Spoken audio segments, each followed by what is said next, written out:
I've been journaling for years now, and it has been the easiest thing that I've ever done that had such a massive impact on me. It helped me go through challenges like when I was looking for my first full-time job in New York. It helped me with personal goals when I started creating these videos. It was stressful as a shy person. It was very overwhelming figuring how to do everything, but journaling helped me process those emotions instead of letting them make me quit. And it also helped me during dark times when I was kind of feeling lost and depressed. I wasn't always like this. Actually, I always thought that journaling is a complete waste of time.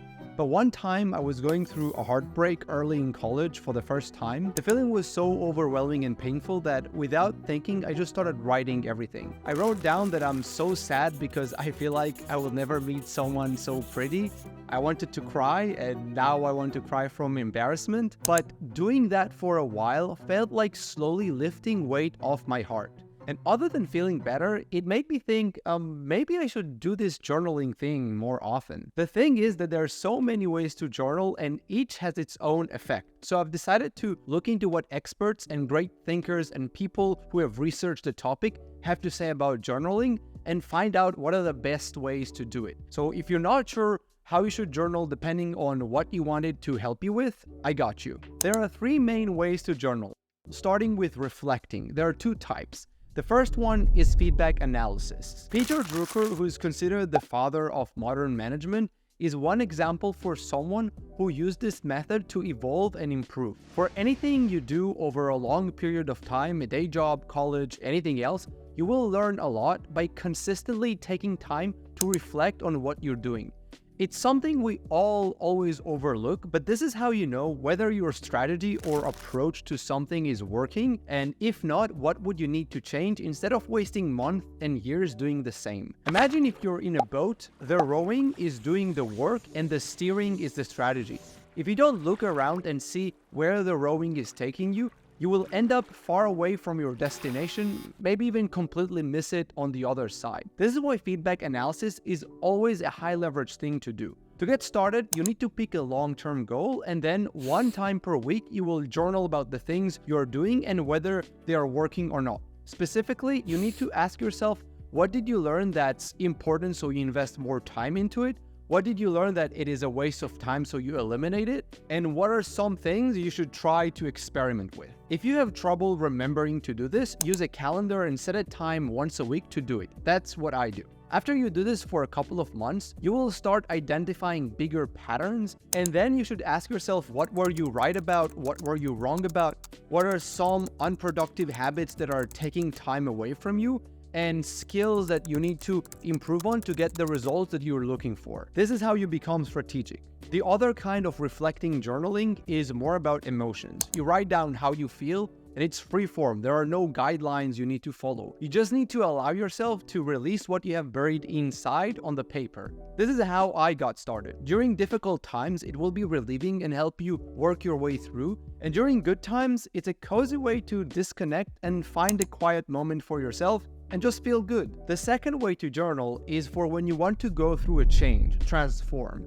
And Admiral William H. McRaven, in his book, Make Your Bed, Little Things That Can Change Your Life and Maybe the World, really summarized the idea of this type of journaling in a single sentence. Don't back down from the sharks. Overcome your fears. Stay true to your course. Here, you're going to journal about emotions, but it's going to be in a different way. Think about the last time you failed to make a new routine or a habit or change in some way. What made you fail? Almost always, it will be your own feelings. Sometimes there are circumstances, but they are transient. Eventually, it's always your feelings. You said you were going to go to the gym, and at some point, it felt too difficult to stop scrolling and leave the couch. So next time, instead of staying on the couch and opening your phone, you open your journal and you write about how you feel at that moment. Try to describe it as good as you can and write whether that's a good reason to not do what you should and what would that mean. This is really powerful because you discover that the only thing holding you from your destination is a shark that exists only in your mind for a moment. Like Admiral McRaven says, when you fail to do something, you look back and feel bad about it because it's usually not for a good reason, but just because you are being impulsive.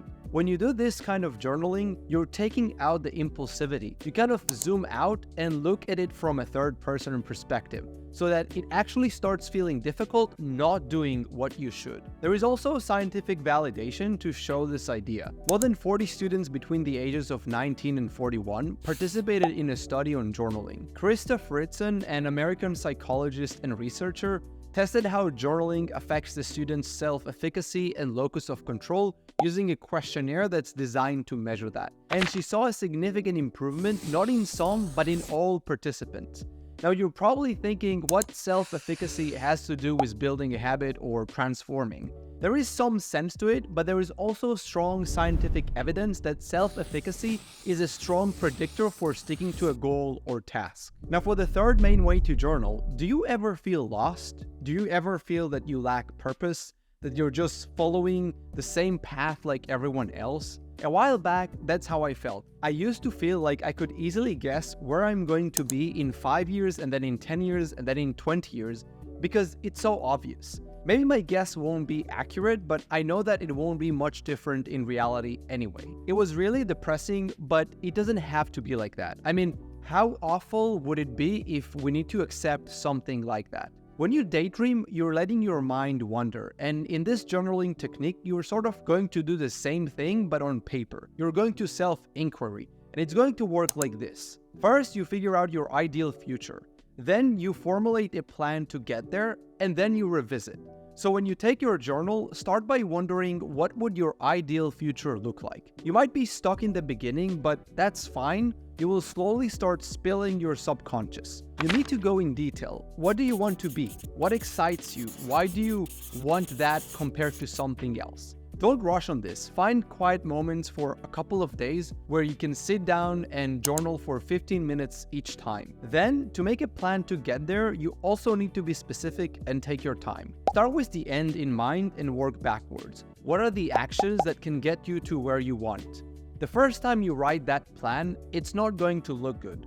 Write again and in more detail. Each time you improve your draft, make sure you make it more simple. Success comes down to doing the obvious thing for an uncommonly long period of time without convincing yourself that you are smarter than you are. And this is exactly what you should internalize. Things won't happen fast. They will happen fast, very slowly over multiple years. But if you think about it, that time will pass anyway. The difference is whether you made what you wanted out of it or not. Make sure you revisit. As you just do more, you will learn more. That will help you to make slightly smarter decisions. Knowledge compounds more than anything, so make sure you try to do better each time. Choose your cadence, but once a week is a good time to reflect. And if you're thinking that this sounds like feedback analysis from earlier, you're absolutely right. That's basically what you do in this part. If you have not journaled yet, it's probably the single most impactful thing you will ever do. I found it to be even better when using a notebook and a pencil or a pen rather than typing on a computer, but this is most likely subjective. For me, when I use a notebook, I'm solely focused on my writing, and the slower flow of writing compared to typing also helps me to think more deeply. And with that said, thank you so much for watching, and I hope to see you in the next one. Bye.